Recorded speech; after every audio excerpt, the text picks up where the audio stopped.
చిన్నదానా నీ ఇంటి దారిలోనా పసోడై పాడుకోనా రింగా రింగా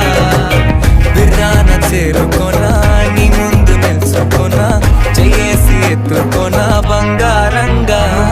రాసుకునే చందనమై దిద్దుకునే కుంకుమనై ఉంటానే నీతోనే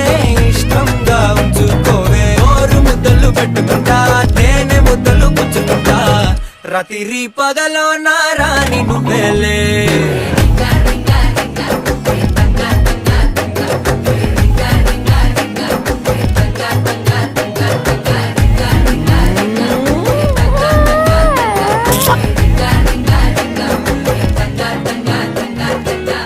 జాలిగా இருந்துச்சு.